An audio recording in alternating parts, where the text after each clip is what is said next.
I am going to go on Pottermore and get resorted. Stay tuned.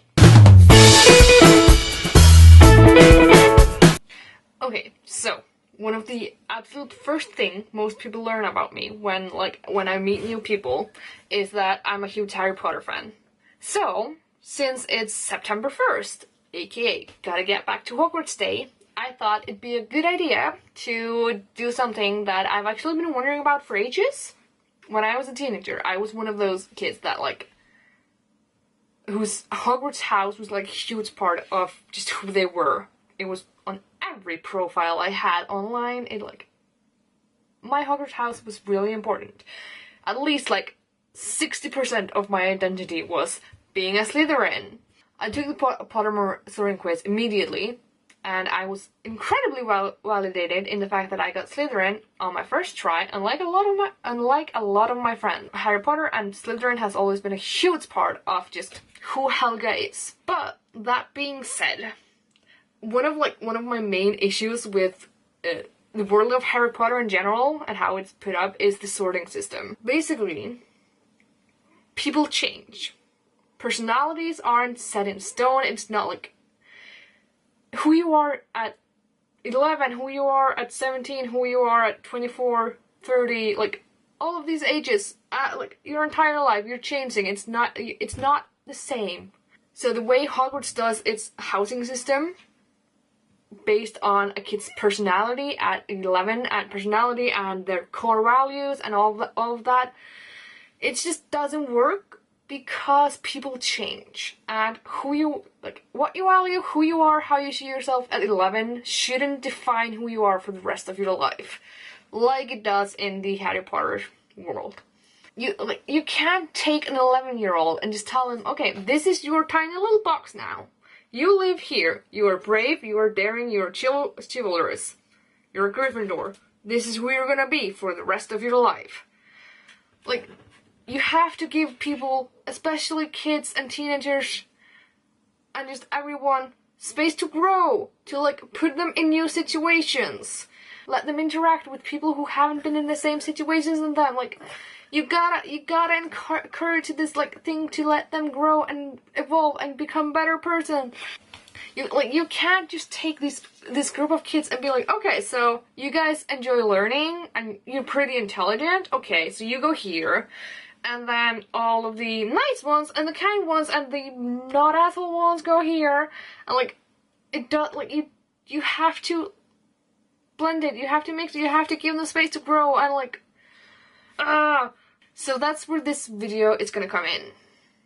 Like I said, I've hardcore Slytherin since I was a kid. That's who I am, who I've always been. Blah blah blah. But I am not a kid anymore. And while this video will almost definitely end in a mild identity crisis, because again, I really do love being Slytherin has always been a huge part of who I am, and I love it, and yeah, but again, it's not you can't tell people that they're gonna be the same from teenager or... Okay, dawn or dusk? Dusk. Definitely dusk. It's nice and cozy, and that's when I'm actually awake. A muggle confronts you and says they are sure you're a witch or a wizard. Do you ask what makes them think so? Agree and ask whether they'd like a free sample of a jinx? Agree and walk away, leaving them to wonder whether you are bluffing. Tell them that you are worried about their mental health and offer to call a doctor. I mean, there is a statute of secrecy. You're not allowed to tell, muggles aren't allowed to know anything. So if I were in that situation, I would just roll my eyes and just be like, what the hell? You okay, dude? So, tell them I'm worried about their mental health. Once every century, the flutterby bush produces flowers that adapt their scent to attract the unwary. If it lured you, it would smell of a crackling log fire, the sea, fresh parchment, home. Definitely not the fire, because that gives me a headache. Parchment, no. Home, not really. I don't really know what home smells like. But I am Icelandic to the core, and I do miss the sea. So, if you want to lure me in, So smell of salt. A troll has gone berserk in the headmaster's study at Hogwarts. It is about to smash, crush, and tear several irreplaceable items and treasures. In which order would you rescue these objects from the Trolls Club, if you could? First, a nearly perfected cure for dragonpox. Then, student records going back 1,000 years. Finally, a mysterious handwritten book full of strange runes. Okay, so those are the only options. And what would I say first? The cure for dragonpox, because that's a deadly disease, and we do not want those. We definitely want no diseases, please. So that's definitely a first. But student records or mysterious handwritten book full of strange runes. I mean, I am in like a situation where I might die because there's a troll. So this is not like I can't stop and think. I would probably take the thing that I know what is, just because like if I almost die saving Dumbledore's scribbles that he just like did because he was bored, I would be really disappointed. But I mean, student records, at least it's like history, and history is nice, I guess. If you could have any power, which would you choose?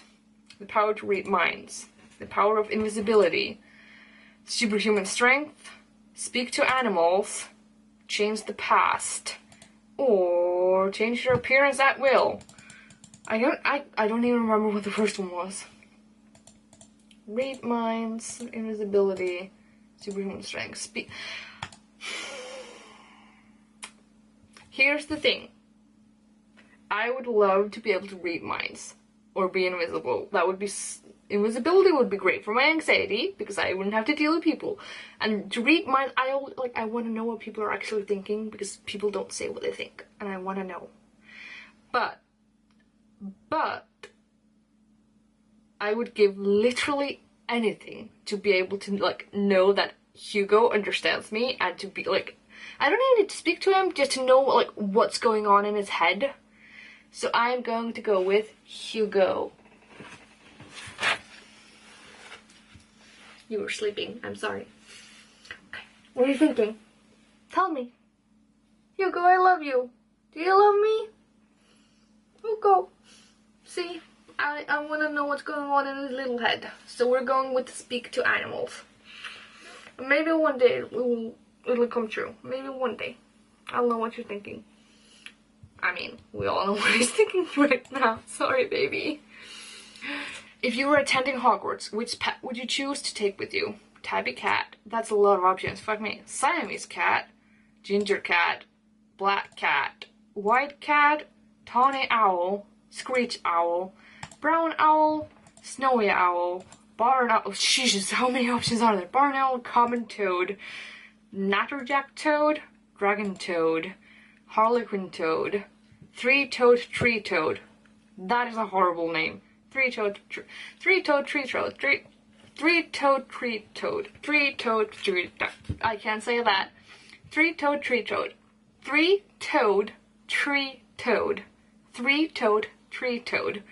Three-toed tree toad. Words have lost all meaning to me right now. I'm not picking that one. I would probably go with some kind of cat, because I'm not a big fan of birds. Tabby, Siamese, no. Ginger, maybe black. I would go with black, because black cats are pretty. Which of the following would you most hate people to call you? Ordinary, ignorant, cowardly, selfish. I am a selfish bitch, I know that. I'm okay with that. Cowardly, I'd rather be alive than have done something brave and stupid. Ordinary, I mean, I am ordinary. There's nothing wrong with ordinary. Ordinary, that's not how you say words. But ignorant is kind of like really shitty. You should always do your best to not be ignorant. Like, you should always make an effort to educate yourself. And while I do know I am ignorant on some cases, on a lot of things, I would like, I don't want to be. So I mean, it's not quite that I would hate people to call you, because I mean, if I am, tell me, but it's not something I want to be. But all the other ones, I don't care, so I'm taking that one. Heads or tails? Tails.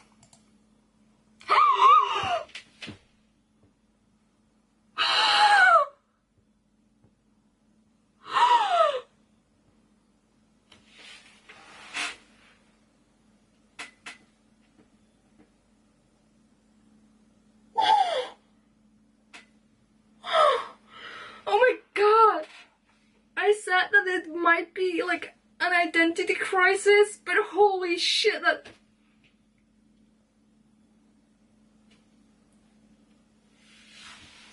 Oh my god. Who am I? Hufflepuff! Congratulations on being sorted into Hufflepuff. Here's the thing. There's nothing wrong with being a Hufflepuff. Like, being loyal and nice and kind and just like a decent person, hell yeah. That's obviously something everyone should strive for. But like, God,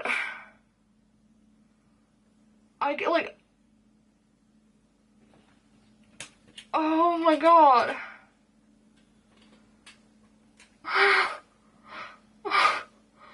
I wasn't ready. I didn't know the quiz was over. I wasn't ready for this. Oh my god. So there's that. Helga J, Eternal Slytherin, has officially been sorted into Hufflepuff. Oh, there are a lot of people who I do not want to know this. Not, again, I'm not, like, I have nothing against Hufflepuffs, it's just not who I am. That sounds so awful. I don't hate Hufflepuffs, a lot of my friends are Hufflepuffs. No, but like, this is not who I thought I was. Oh my god. But yeah, so that has been me getting resorted, like, what, 5, 6, 8 years later? It's interesting. Oh goodness gracious. So yeah, I'm a Hufflepuff now. I guess I have to throw away all of my Slytherin stuff.